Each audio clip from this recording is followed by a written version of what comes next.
좋은 아침입니다. 아침의 하나 뉴스 종합 비타민 아침의 매일경제 김우미입니다. 오늘의 일면 들어가 보실까요? 매일경제입니다.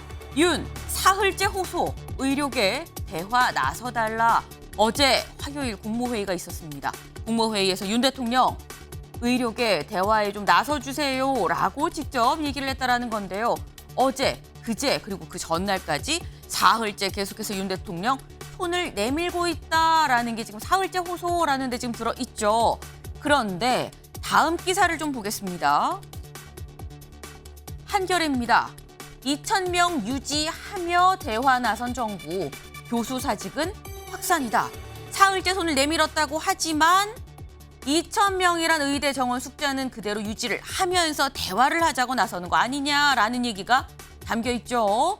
때문에 교수 사직은 오히려 확산되고 있다라는 건데요. 어제 저희가 말씀드리길 한덕수 총리가 의료계 만난다고 했다. 여기서 어떻게 물 것 같을지 좀 봐야 될 것 같다 말씀을 드렸었는데 한 총리 대학 총장 병원장 간담회를 했습니다.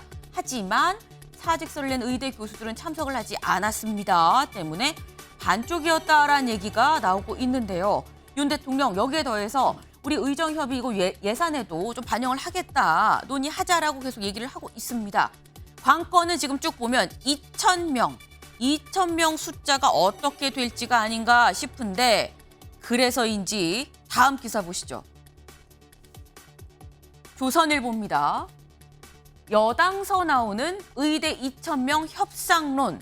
여당에서도 국민의힘에서도 2,000명 요거 좀 협상 가능한 거 아닙니까? 라는 얘기가 슬슬 나오고 있다라는 겁니다. 한동훈 위원장 어제 뭐라고 했느냐? 울산에서 한 얘기가 이거 대화 의제를 좀 제한하면 안 됩니다. 꼭 2,000명 딱 박아놓고 하면 안 됩니다라는 뜻인 거죠.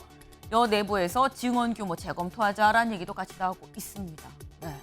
지금 중요한 건 이건 여당에서 지금 나오고 있는 얘기입니다. 근데 여당에서 나오는 얘기가 정부의 입을 통해서도 나올 것인가가 관건이 아닌가 싶네요. 다음 기사 보겠습니다. 서울신문입니다. 수도권 우세 여 19, 야 83, 20곳은 초접전.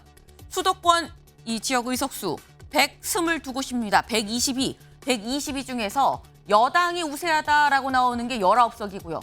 야당이 우세하다라고 나오는 게 83석입니다. 그리고 나머지 20곳은 초접전이다라는 겁니다. 근데 여기서 보면 초접전 20곳 온전히 다 여당으로 붙여도 야당의 반이 채 안 되는 숫자죠. 그만큼 지금 이 야당이 굉장히 우세한 형국이다라는 건데 이건 근데 수도권의 얘기인 겁니다. 수도권 말고 그럼 전국은 어떤가? 다음 기사 볼까요? 동아일보입니다. 국힘 90에서 98석 우세, 민주 131에서 161석 우세. 지금 저희가 말씀드리는 게 수도권도 전국도 이거는 그냥 전국 판세, 이 각 당에서 이거 어떻게 보느냐라는 겁니다. 근데 지금 보면 국힘은 전국으로 따지면 90에서 98석이 우세합니다. 민주당은 131에서 161석이 우세합니다라고 지금 얘기를 하고 있습니다. 그럼 전국 의석이 이 몇 개나 되느냐? 153개에서 이번에 하나 늘었습니다. 154개가 됐죠. 154개 중에서 100석이 채 안 된다. 그리고 민주당은 이 130에서 최대 161석까지도 좀 보고 있다라는 건데 이건 지금 지역구고요. 여기에서 비례 의석을 더해서 전체 300명의 이 의석수가 이 배분이 지금 되는 겁니다. 근데 그렇다고 하면 여기에 비례 의석까지 더하면 민주당은 조금 더 더하면 200석 될 수 있겠는데라는 얘기가 그래서 나오는 거고요. 국민의힘은 잘못하면 100석도 안 되는 거 아니야? 라는 얘기가 그래서 나옵니다. 지금 수도권도 전국도 전반적으로 민주당이 우세하다라는 평가가 나오고 있네요. 요 얘기 저희가 잠시 뒤에 대담으로도 좀 짚어보겠습니다. 다음 기사 보시죠. 국민일보입니다. 삭감했던 R&D 예산 내년 대폭 늘린다. R&D 예산이 이 대폭 삭감됐다라고 해서 굉장히 논란이 됐었는데 이거 내년에 대폭 늘리겠습니다라고 어제 국무회의 있었다 말씀을 드렸죠. 여기에서 2024년 예산안 편성 지침으로 확정을 했다라고 합니다. 지금 과학계에 강한 반발이 있었는데 이게 반영된 게 아닌가라는 좀 생각이 드네요. 다음 사진 기사 보겠습니다. 네. 어제 저녁 다들 보셨을 것 같습니다. 네. 어제 월드컵 예선전 이번엔 태국에서 있었죠. 다시 한번 태국과 또 한 번 붙었습니다. 1대1 무승부. 그래서 이거 좀 문제 있는 거 아니야. 이거 이 손 두 사람 마음만 맞았지 손발이 안 맞았어 라는 얘기가 있었는데 어제 완전히 불식시키고 3대 0으로 대승을 거뒀습니다. 그러다 보니까 오늘 나온 제목은 이 손이 대표팀 약손이더라 라는 얘기가 같이 나왔네요. 네, 손발도 어제는 찰떡이었다라는 겁니다. 네, 아침엔 매일경제 뉴스 종합 비타민 언제나처럼 TV로 좀 크게 보시다가요. 궁금한 점 유튜브 댓글로 남겨주시면 같이 좀 얘기를 해보겠습니다. 오늘 함께해 주실 분들 소개합니다. 안녕하세요.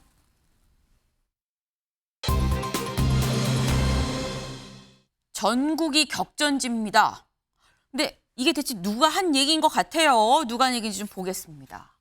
한동훈 텃밭 아닌 격전지.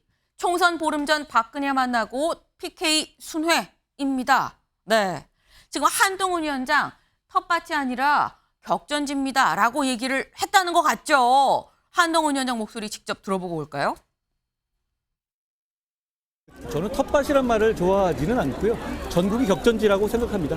전국에서 시민들을 만나서 저희의 약속과 결의를 보여드릴 필요가 있다고 생각합니다. 그리고 여기 제가 오는 곳들이 여러 가지 이 쟁점들이라든가 저희가 설명드리고 시민들을 만나야 필요성이 충분히 있는 지역이다라고 생각합니다. 네, 사실 한국일보 제목을 보면 텃밭이 격전지로 변했어요 라는 얘기인 것 같다라고 생각을 했는데 직접 들어보니까 약간 뉘앙스는 다릅니다. 그 얘기는 아니에요. 그게 아니라 저는 텃밭이란 말을 좋아하지 않습니다. 전국이 격전지입니다. 겸손하게 좀 얘기하는 뭐 그런 차원이었어요. 그럼 한국일보가 이 말을 못 알아들어서 이렇게 뽑았겠느냐라는 겁니다. 여길 좀 볼까요? 네, 지금 PK 주요 지역에 대한 여야 후보 지지도가 나와 있습니다. 일단 경남 양산을 김두관 49, 김태호 37입니다. 부산 북갑 전재수 53, 서병수 36입니다. 그리고 부산 사하갑 최인호 50에 이성권 39입니다. 전부 10%포인트가 넘게 지금 차이가 나고 있습니다. 근데 물론 오차 범위가 플러스 마이너스 4.4예요. 그러니까 8.8%포인트 차가 넘어야 유의미한데 어쨌건 다 넘습니다. 지금 그만큼 굉장히 좀 큰 격차로 차이가 나고 있다. 이게 지금 경남 양산, 부산의 얘기다라는 겁니다. 근데 이걸 보면 김인영 대변인님, 이게 PK는 국힘 텃밭이라고 부르던 것 아닌가요?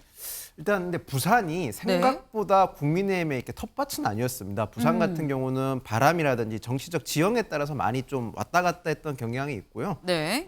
지금 보이는 여론조사에서 보면 저희가 국민의힘이 많이 좀 국민들에게 선택을 많이 받지 못하고 있는 상황은 분명히 맞습니다. 그런데 조금 다른 점을 봐야 될 부분이 있는 게요. 네. 과거와 다르게 요즘은 여론조사 반영 주기가 굉장히 빨라졌습니다. 그러니까 최근에 국민의힘이 국민들에게 실망스러운 모습을 보여준 건 분명히 사실인데요. 그러한 점이 반영돼서 그런 건데 앞으로 남은 기간 저희가 조금 더 좋은 모습과 진정성 있는 모습을 보여준다면 저 지지율도 어느 정도 회복할 수 있지 않을까 그렇게 생각하고 있습니다. 네.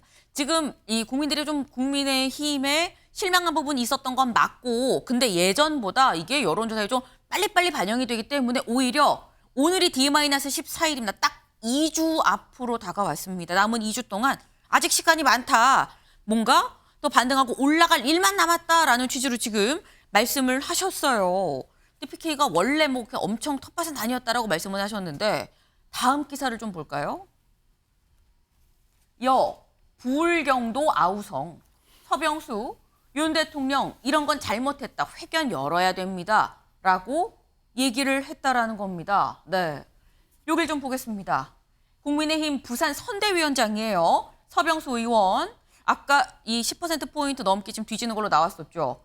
이 조선일보와의 통화에서 뭐라고 했느냐. 부산 시민들이 요즘 윤석열 대통령에 대해서 화가 많이 나 있다. 서 의원은 일주일 전까지만 해도 윤 대통령을 옹호하겠다는 지지자들도 이제 윤 대통령을 싫어한다. 그분들 얘기를 들어보면 소통이 안 된다. 고집이 너무 세다라고 얘기를 한다. 라고 하면서 윤 대통령이 기자회견을 열고 그동안의 소회를 밝히면서 이런 점은 잘못했다. 미안하다. 앞으로 잘하겠다라는 얘기를 좀 해야 하지 않겠느냐라고 얘기를 했습니다. 이게 지금 서병수 의원이 직접 이 조선일보랑 통화를 한 내용인 건데, 근데 최수영님, 네. 서병수 의원이 지금 여기 나온 것처럼 부산 선대위원장이고요. 그렇죠. 또 당내 5선입니다. 이번에서 나름 이 지역으로 옮겨서 지금 갔거든요. 네. 근데 지금 상당히 좀 10%포인트 넘게 뒤지는 걸로 나오고 이런 얘기까지 하는 건 부산 민심이 돌아선 건가라는 생각이 들어요. 그러니까 우리 흔히 이런 말 하잖아요. 표 앞에 장사 없다. 지금 체감 지수로 느끼는 거예요. 그 국민의힘 계열, 그러니까 보수정당 계열이 네. 과반을 넘었던 때는 법칙이 있습니다. 이게 73대 3대 31의 법칙이 뭐냐면은 네. 그 전통적 지지층인 TK, PK, 그다음에 강원을 합친 의석수가 73곳입니다. 네. 그다음에 민주당의 텃밭이라고 할 수 있는 호남과 제주를 합한 게 31석입니다. 그러니까 과거 2012년 때 과반을 넘었던 것을 복귀하면은 73석을 거의 석권하고 네. 수도권에서 절반 했을 때 153을 넘은 겁니다. 그런데 지금 쉽게 말하자면은 이 부울경이 흔들린다는 거는 지금 국민의힘이 아주 위기 상황이다. 그리고 적신호가 울리고 있다. 이거를 부산 선대위원장인 서병수 위원장이 네. 지금 절감하고 있는 것 같고 여기다 이제 신호 메시지를 용산 측에 보낸 건데 이 절박성을 이해해달라는 저는 취지로 생각이 됩니다. 아, 굉장히 절박하다. 진짜 쉽지 않다는 얘기다라고 말씀을 하셨는데 차지현 교수님. 예, 지금 부산 지역의 그러니까 언론들이 하는 여론조사를 보면 하나의 공통점이 뭐냐면 네. 정당 지지율은 상당히 그러니까 국민의힘이 민주당에 보다 앞서가요. 그런데 문제가 뭐가 문제냐면 정권 심판율이 또 상당히 높다는 거예요. 그렇다고 한다면 그러니까 기존 그러니까 국민의힘을 지지하는 보수 지지를 하는 사람들도 네. 윤석열 정부의 국정 운영에 대해서 상당한 비판적인 의식을 갖고 있고 이러한 그 민심을 이번에 표로서 보여주자는 그러한 것들이 여론조사에 나타나고 있다는 것이죠. 그렇기 때문에 서병수 의원 입장에서는 지금 당장 해야 될 부분은 그럼 국정을 운영한 책임자가 누구냐? 결국 대통령 아니냐? 그렇다고 한다면 그간의 대통령의 국정 운영에 대해서 자기 반성이 있어야 된다. 그 목소리를 지금 이야기하고 있는 겁니다. 지금 부산 민심이 쉽지 않다는 거다. 국민의힘에 대한 지지가 있음에도 불구하고 정권 심판론이 작용을 한다는 거 아니겠느냐. 지금 그 얘기를 하셨어요. 네. 지금 부산 민심이 그렇다. 아까 또 말씀을 주신 거는 부울경이 흔들린다는 건 그럼 이렇게 되면 이제 TK밖에 남지 않은 거 아니겠느냐라는 말씀도 하셨는데 이렇게 되면 어떤 얘기까지 나올 수가 있느냐. 다음 기사를 좀 볼까요? 절대 반지 200석. 대통령 거부권 무력화. 네. 지금 아까 저희가 일면 소개하면서 살짝 말씀을 드렸습니다. 거의 뭐 민주당은 뭐 161석에 플러스 비례해서 200석 가까이 얘기가 나오고 있는 거고요. 국민의힘은 이러다 100석도 안 되는 거 아니야. 그러니까 쉽게 말하면 국민의힘 입장에서는 탄핵안 저지선이 무너지는 거 아니야라는 얘기가 나오는 게 요즘 분위기입니다. 그럼 200석이 대체 뭐냐? 절대 반지다라는 거예요. 이걸 좀 보겠습니다. 여기서부터 볼게요. 150석. 보통 선거를 하면 과반이라고 얘기를 하죠. 과반. 왜 과반을 해야 되느냐? 과반을 해야 국회의장직을 확보할 수 있고요. 예산안이나 법안 단독 처리가 가능하다. 그리고 상임위원장을 많이 확보할 수 있다 등등등 부분이 있습니다. 그런데 지난번에 민주당 180석을 갖고 갔었죠. 180석, 30석을 더 먹으면 뭐 어떻게 되느냐. 5분의 3이죠. 제적의원 300명 중에 5분의 3입니다. 선진화법도 무력화시킬 수 있고요. 패스트트랙 단독으로 추진할 수 있습니다. 필리버스터도 강제 종료됐었죠. 네, 여기까지입니다. 근데 지금 나오는 얘기가 올라가 보겠습니다. 200석 얘기가 나오죠. 그럼 200석이라는 건 제적의원 300명 중에 3분의 2입니다. 이렇게 되면 헌법 개정 가능하고요. 대통령 탄핵 소추 국회에서 통과 가능합니다. 물론 이제 헌재에 가서 최종 이 통과가 그래야만 탄핵이 되는 거긴 합니다만 국회에서 탄핵 소추가 가능합니다. 국회의원 제명도 가능하다라는 겁니다. 그래서 붙는 게 이거 200석 절대 반지 아니냐라는 건데 사실 국민의힘 되게 힘들어요라는 얘기 그리고 앞에서 우리 일면에서 나온 거 민주당 요즘 굉장히 좀 잘 붙는 것 같으면 힘 받아요라는 얘기가 나오는데 장윤미 변호사님. 네. 그치 200석 얘기가 지금 계속 나오고 있거든요. 이거 민주당 절대 반지 얻을 가능성 얼마나 된다고 보십니까? 저는 이건 전망치는 아니고요. 정치적인 구호 성격이 있다라고 생각합니다. 구호적이다. 네, 왜냐하면 200석이면 대통령을 탄핵할 수 있거든요. 그리고 대통령이 거부권 행사하는 거 무력화할 수 있습니다. 그렇다면 대통령의 조기 종식 탄핵이란 말 엄중합니다. 함부로 입에 올릴 수 없어요. 특히 총선을 앞두고. 그런데 왜 이런 말들이 야권에서 나오느냐. 국민들이 공감하고 계시거든요. 국민들이 호응하고 있기 때문에 이런 단어들, 발언들이 나오는 겁니다. 그리고 그러기 위해서는 목표치가 200석이 돼야 된다는 거죠. 저는 탄핵에 동의하지 않습니다. 다만 대통령이 얼마나 많은 법안에 거부권 행사했습니까? 의료 대란이라고 하면서 간호사분들한테 많은 역할을 하면서 정작 그것을 법적으로 뒷받침할 수 있는 간호법 제정 거부권 행사했습니다. 어떻게 본인의 배우자와 관련한 특검법에 대해서 사실상 당사자인 대통령이 거부권 행사할 수 있습니까? 그런 부분과 관련해서 그러면 민주당이, 야권이 합쳐서 어떤 의석수를 보유해야 되느냐? 그게 200석이기 때문에 이게 전망치라기보다는 하나의 목표치 그리고 꼭 필요한 수치로 언급되는 것 같습니다. 지금 장윤미 변호사님은 나는 탄핵에 동의하지 않는다 하지만 그럼에도 불구하고 이런 말들이 공공연하게 나오는 건 그게 민심이란 거 아니냐라고 말씀하셨거든요. 최수영 위원님. 지금 사실 이 기저에 깔린 게 지금 여권의 위상은 맞는 것 같아요. 그런데 사실 이제 우리 사회에서 국민들이 절묘한 균형을 다 맞춰주셨거든요. 왜냐하면 200석이라는 절대 권한을 가지면은 아무래도 국정 운영의 방향이 한쪽으로 쏠리게 됩니다. 그러니까 절대 권력은 절대 불패하는 것처럼 국회가 또 절대 권력을 갖게 되면은 또 말하자면은 그 당의 당리당향에 맞게끔 가기 때문에 그래서 민주당이 지난 총선에서 180석 가까이 이제 다 했죠. 그 비례까지 합해서. 그래서 결국 대권을 잃었잖아요. 그 얘기는 뭐냐면은 그때 가지고 맞아 민주당이 민생보다는 자신들이 완력을 사용한다거나 입법 폭주를 했기 때문에 거기에 대한 심판들을 국민의힘이 한 거거든요. 그러니까 국민들이 한 거거든요.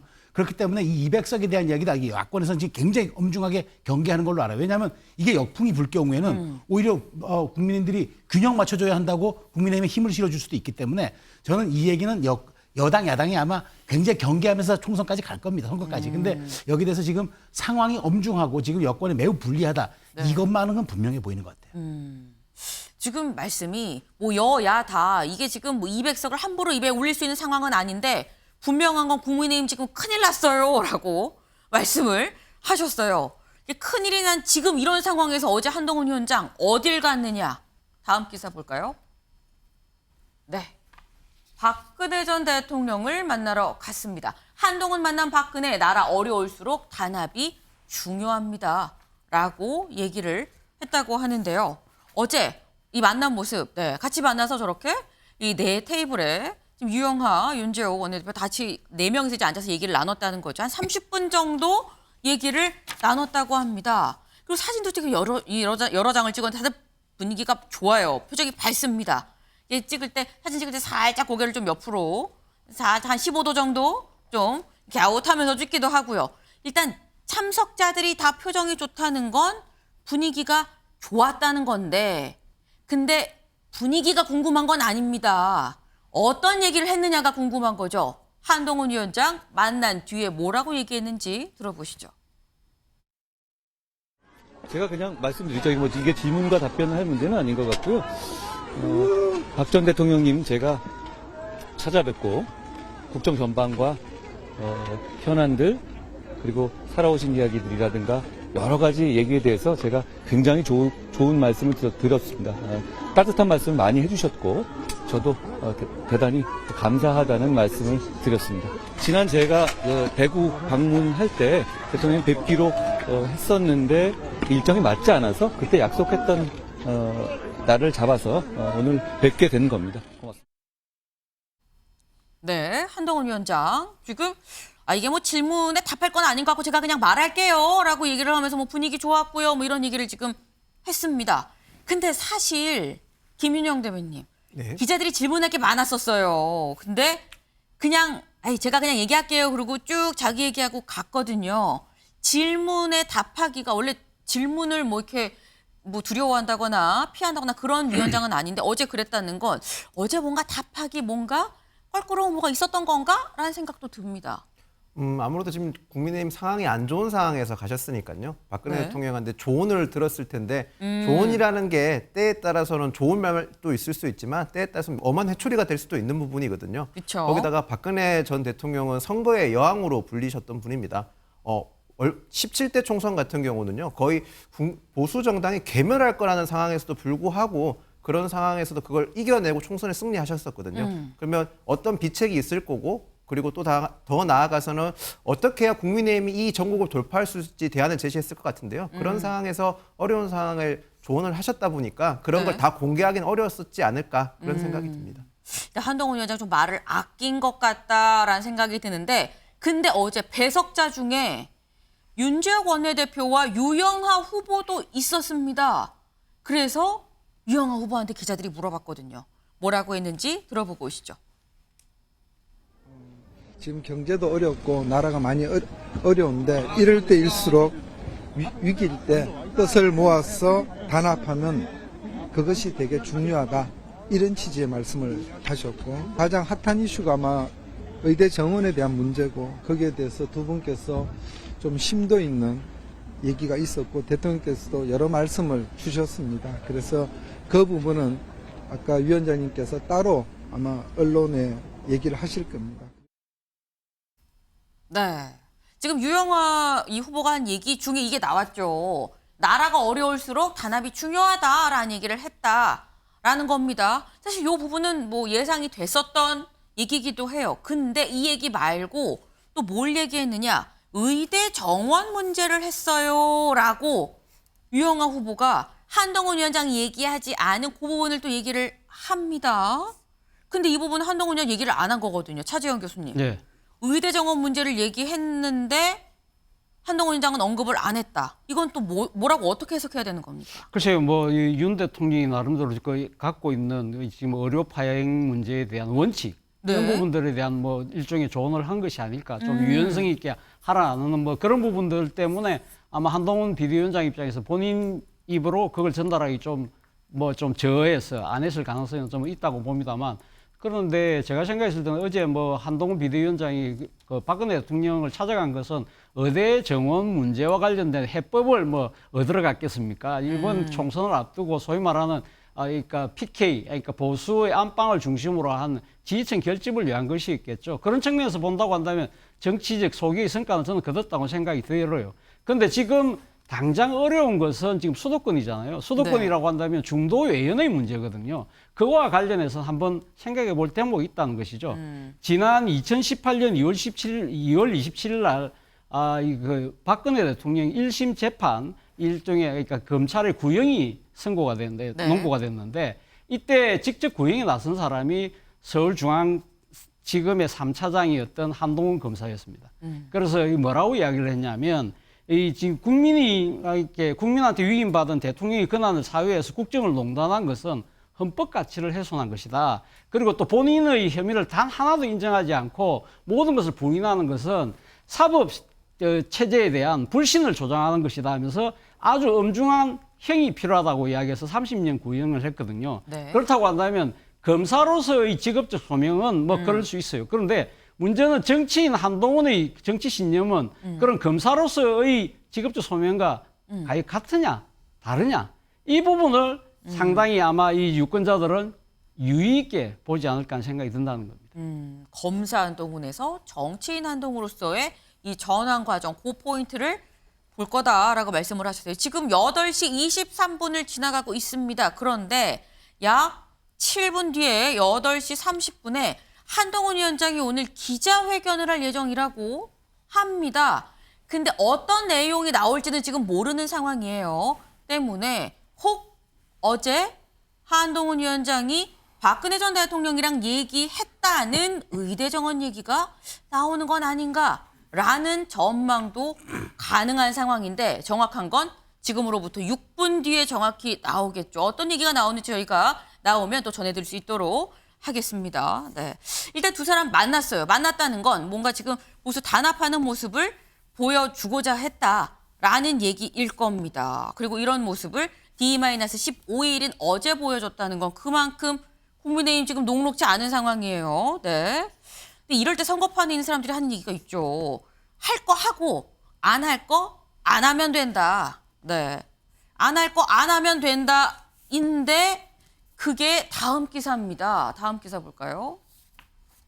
종북 현수막 걸려다 수도권 후보들 반발 몇 시간 만에 철회입니다. 네. 이 선거 때 되면 거는 현수막 있죠. 이 현수막, 종북 관련한 현수막이 있었는데 이거를 걸려고 했는데 후보들이 강하게 반발해서 몇 시간 만에 철회를 했다라는 겁니다. 어떤 현수막인지 좀 볼까요? 이겁니다.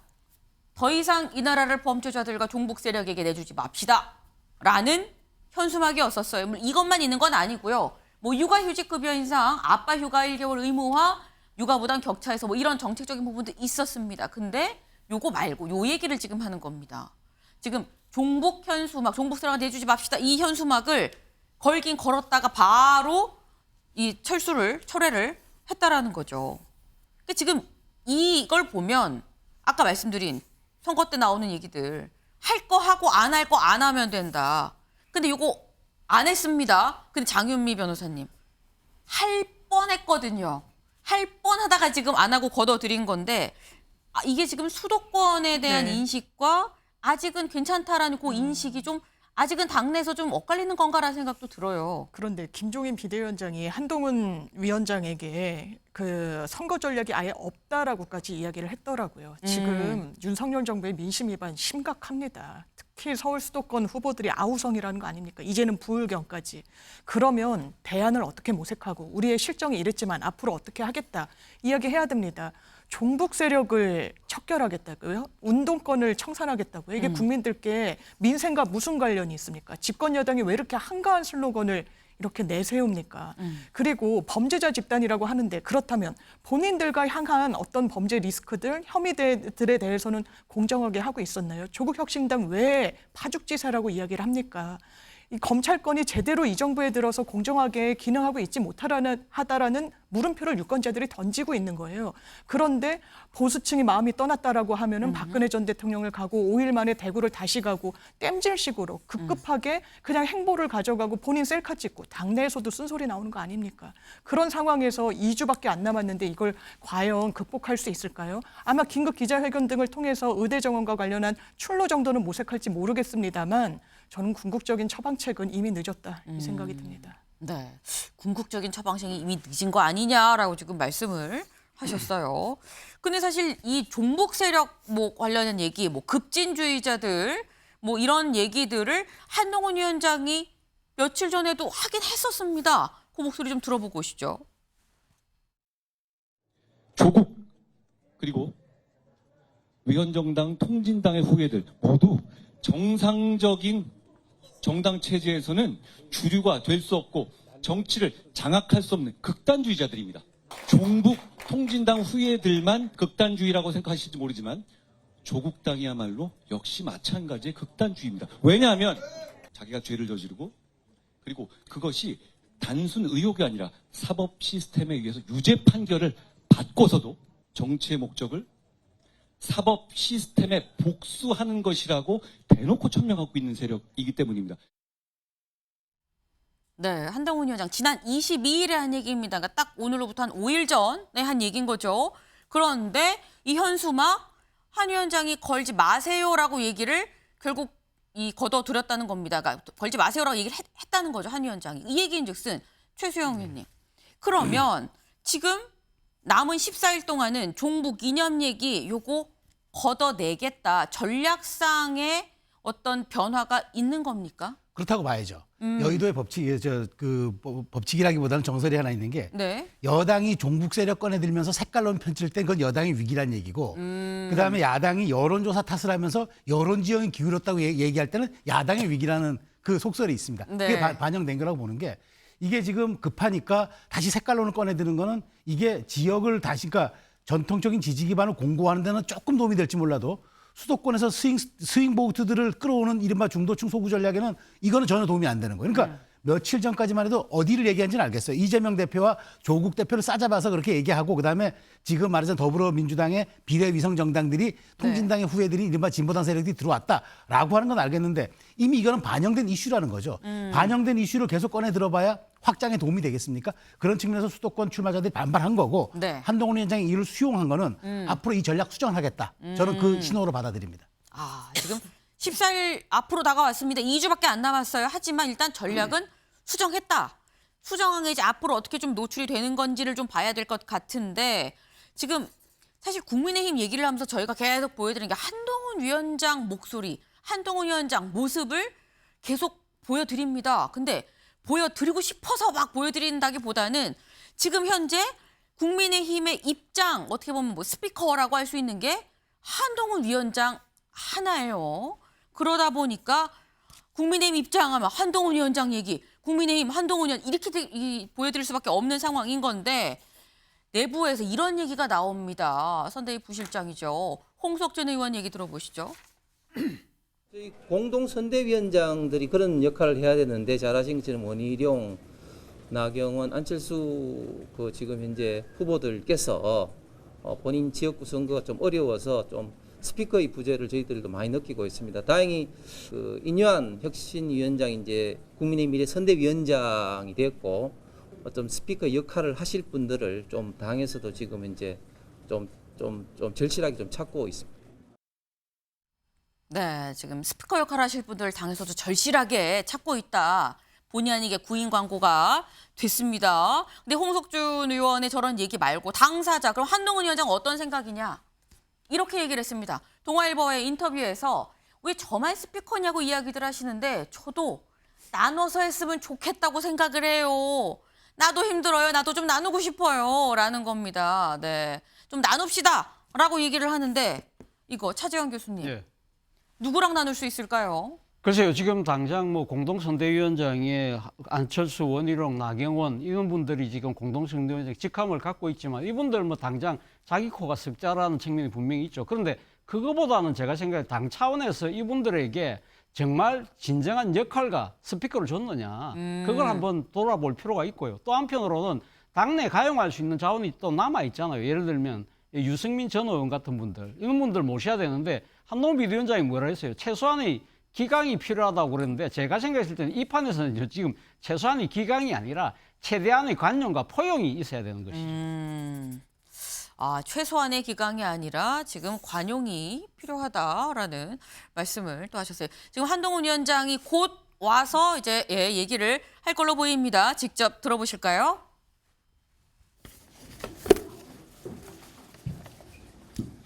안녕하십니까? 시작할까요? 국회의 완전한 세종시 이전으로 여의도 정치를 종식하고 국회의사당을 서울의 새로운 랜드마크로 시민들께 돌려드리고 여의도와 그 주변 등 서울의 개발 제한을 풀어서 서울의 개발을 적극적으로 추진하겠습니다. 국민의힘은 분절된 국회가 아닌 완전한 국회를 세종으로 이전해서 세종을 정치 행정의 수도로 완성하고 기존의 국회 공간은 문화, 금융의 중심으로 바꿔서 동료 시민들께 돌려드릴 것을 약속드립니다. 작년 10월 국회 세종의사당 규칙안이 통과되어서 전체 17개 상임위원회 중에서 12개와 예산정책처, 입법조사처를 세종시로. 지금 한동훈 위원장 오늘 8시 30분에 긴급 기자회견을 한다고 해서 그래서 네 뭔가 의대 정원 얘기를 하는 거 아니겠느냐. 물론 이제 다 정말 추측이긴 했습니다. 추측이긴 했는데 지금 나온 얘기를 보니까 세종시로 국회 이전하는 문제를 얘기를 하는 것 같아요. 최수영 위원님. 글쎄요, 지금 저게 아마 그 국민의힘 입장에서는 저게 그나마 충청권 표심이라든가 뭐 이런 좀 판을 흔들 이슈가 됐다고 생각해서 꺼내든 것 같은데 왜냐하면 내일이 이제 공식 선거는 돌입 아니에요? 그쵸. 그러니까 뭔가 굉장히 이걸 가지고 좀 파괴력 있게 한번 해보겠다고 한 것 같은데 글쎄 과연 저는 저게 전략상 맞는 건지 모르겠는데 저게 지금 과연 이 전체 판을 흔들 수 있는 저게 스윙 카드가 될 수 있을까라는 의심이 들고 또 하나는 과연 국민들이 그 국회 세종 이전을 그렇게 절실하게 받아들일 수 있는 그런 이슈인가라는 또 생각이 들어서 물론 나름 전략 단위에서 판단해서 했겠습니다만은 네. 제가 보기에 내일 선거운동을 앞두고 하면 충청권 표심을 해보겠다 그런 아마 생각인 것 같아요. 네. 충청권 표심을 위해서 공식 선거운동 들어가기 전에 뭔가 새롭게 꺼내든 카드가 아니겠느냐 말씀하시는 차재현 교수님. 예, 지금 뭐 우리나라 소위 말하는 수도 분할에 따른 그러니까 행정의 비효율성의 문제가 분명히 있고 또 그 국토 균형 발전을 위해서라도 상당히 저런 조치들이 필요하지만 당장 국회만 이전한 부분에 대해서는요. 그러니까 위헌 논란이 생길 수가 있다. 지난 그 행정수도 이전과 관련된 헌법재판소가 관습헌법을 이야기하면서 그 판결을 했을 때 수도라 하면 뭐가 있어야 되냐면 청와대, 국회, 외교안보 이런 부분들은 다 서울에 있어야 된다고 판시를 했거든요. 그렇다고 한다면 쓸데없는 위헌 논란에 휘말릴 수 있다. 그렇고 만약에 진짜 행정효율을 진짜 극복하려고 하면 아예 지금 수도를 아예 전체적으로 다 이전하는 그러한 공약을 내걸어야 되는 것이 맞는 것이 아닐까라는 생각이 든다는 거예요. 네. 지금 세종 이전하는 거 저거 글쎄 별로 좋은 카드 아니야라고 좀 두 분 다 공통적으로 좀 말씀을 해주신 것 같아요. 지금 한동훈 위원장 나도 나 스피커 역할 좀 나누고 싶어요라고 얘기하고 있었는데 오늘도 좀 전에 좀 스피커 역할을 하는 모습을 또 보고 왔는데 말씀해주신 이 분들 중에 하나 유승민 지금 전 의원이 얘기가 나왔습니다. 근데 오늘 오전 조간에 이런 기사가 있었어요. 측근 유경준 지원 나선 유승민 총선 역할 커지나라는 기사입니다. 왜냐하면 유승민 전 의원이 SNS에 이걸 올렸어요. 뭘 올렸느냐? 볼까요? 유경준 후보 지원 유세. 네. 3월 28일 내일이죠. 내일 공식 선거운동이 시작입니다. 5시에 저 갑니다. 나 가서 지원 유세할 거예요. 라고 올렸다는 거예요. 이 얘기는 사실 이번에 유승민 전 의원 저는 뭐 출마하지 않겠지만 공천을 뭐 신청하지 않겠습니다라고 얘기해서 논란이 좀 되긴 했습니다만 그 후로 잠잠했었는데 그 후에 거의 뭐 공개적으로 선거 관련해서는 처음 등판을 하는 그런 상황입니다. 유승민 의원이 혹여 당 차원으로 해서 전체 지원 유세에 나설 가능성은 김윤영 대변인님 얼마나 된다고 보십니까? 일단 당 차원에서 나서기에는 유승민 의원의 본인이 먼저 결정해야 될 사안이 있는 게 네. 유승민 의원이 그동안 대통령이나 국민의힘에 대해서 비난보다는 거의 비판에 가까운 그 수위 높은 발언을 너무 많이 하셨거든요. 거기에 대한 전향적인 태도가 필요하다고 보고요. 대신에 저렇게 후보들별로 개별적으로 요청을 충분히 할 수 있다고 봅니다. 특히 후보 지역구별로 처해진 상황이 다르고 또 네. 뭐 유승민 의원이 가지고 있는 경제적 전문성이나 그런 게 필요한 지역들이 분명히 있거든요. 그렇게 후보들이 개별적으로 지원 요청에 대해서는 유승민 의원이 충분히 활동을 할 수 있다고 저는 그렇게 보고 있습니다. 당 차원은 잘 모르겠지만 뭐 개별 좀 친분이 있는 그런 이 의원들이나 후보한테 가서는 충분히 할 수 있는 거 아니겠느냐 말씀을 하셨어요. 네. 그런데 사실 유승민 의원 지금 이번 선거에서 얼마 안 남았는데 이거 같이 수도권에 지원 유세 부탁해야 되는 거 아닙니까라는 얘기가 당 내에서도 지금 나오고 있습니다. 그 목소리 좀 들어보시죠. 그리고 국민들에게 어필할 수 있는 좋은 자원이면은 어느 누구든 저는 가려서는 안 된다고 보고 있습니다. 유승민 전 대표의 개혁 보수의 목소리도 일정 부분 그 보수도 개혁 보수도 국민의힘이 다 담고 있는 보수입니다. 이번 총선에서의 역할을 지금 이 시점에서는 충분히 고려할 수 있는 그런 상황이라고 저는 보고 있습니다. 유승민 전 대표, 전 의원 관련에 대해서도 나오고 있거든요. 혹시 추진하고 계신 게 있는지 궁금합니다. 총선 승리를 위해서 스피커뿐만 아니라 조금 전에 말씀드린 여러 방안들에 대해서 고심하고 있고 고민하고 있습니다. 유승민 의원이 관련에 대해서 나오고 있는데요. 어떻게 생각하세요? 제가 특별히 생각해 본 적이 없는데요. 네, 지금 김성태 전 의원이 유승민 의원 좀 같이 해야 됩니다라고 얘기를 했고요. 그런 얘기가 있어요. 어떻게 보십니까? 라고 장동혁 사무총장한테 물어봤더니 거기에 대해서 뭐 여러 방안에 대해 고심합니다라고 뭔가 여지가 있는 듯한 얘기를 했는데 그 뒤에 한동훈 위원장 특별히 생각해 본 적 없는데요. 짧고 굵게 탁 잘랐습니다. 그리고 하루가 지나서 오늘 조금 전 약 1시간 전쯤에 오늘 아침에 장동혁 사무총장이 기자들이 다시 한번 물어봤거든요. 유승민 의원 어떻게 지원 유세 나오는 겁니까? 얘기를 했더니 이거는 한 위원장이 아니라고 어제 얘기한 거에서 더 이상 달라진 게 없습니다. 라고 얘기를 했습니다. 근데 이렇게 보면 장윤미 변호사님, 지금 유승민 의원한테 뭐 딱히 부탁을 한다거나 같이 수도권 지원 유세를 요청하진 않을 거다라는 걸로 지금 보여요. 그렇죠. 이렇게 사실상 쐐기를 박은 거. 내가 생각해 본 적조차 없다라고 이야기하는 데서 더 나아가면 그게 스텝이 꼬이기 때문에 아마 공식적으로 당 차원에서 유승민 전 의원에게는 요청이 없을 겁니다. 그런데 서울 수도권 후보들의 내부 어떤 요청은 있다라는 거 아닙니까? 그리고 확장의 그리고 통합의 아이콘인 성격이 있어요. 그렇다면 왜 이러지도 저러지도 못하느냐? 왜 여기까지 했느냐? 할 거면 진작에 했었어야 되고요. 또 하나는 이 유승민 전 의원이 대통령과 어떤 대선 가도에서 대통령을 뭐 비난이라는 표현도 쓰셨지만 상당히 또 강성 지지층들, 정통적 지지층들 마음에는 배신자 프레임이 아직 벗어나지 못한 측면도 있죠. 그렇지만 정치라는 건 그럼에도 불구하고 같이 가는 거 아니겠습니까? 그 하나의 호재를 저는 또 한동훈 비대위 체계가 놓쳤다는 생각이 듭니다. 네, 지금 정치는 그럼에도 불구하고인데 좀 아쉽다라는 말씀을 하셨어요. 근데 그러면 왜 그럼에도 불구하고가 작용하지 않는 것이냐라는 점을 좀 생각해 볼 수가 있는 거죠. 다음 기사를 좀 보겠습니다. 유승민 구원 투수론에도 보수층 이탈 우려 거리두기. 한국일보는 지금 유승민 구원 투수로 좀 나서야 된다라고 얘기가 나오지만 여기에서 거리를 두는 건 보수 측이 이탈할까 봐 그러는 거 아니겠느냐라고 본 것 같습니다. 차재현 교수님. 만약에 유승민 의원이 구원 투수로 나서면 보수층 이탈하는 겁니까? 뭐 그럴 가능성도 있죠. 그러나 그러니까 일종의 이거 빠지는 부분이 있으면 또 더해지는 부분이 있잖아요. 그럼 득실을 따졌을 때는 제가 봤을 때 득이 더 될 거라는 생각이 들어요. 사실 한동훈 비대위원장이 비대위원장 취임하기 전에 많은 언론과 전문가들이 뭐라고 이야기해요. 세 가지 킬러 문항이 있다고 그랬잖아요. 첫 번째는 용산과의 차별화, 두 번째는 공천, 세 번째가 뭐냐?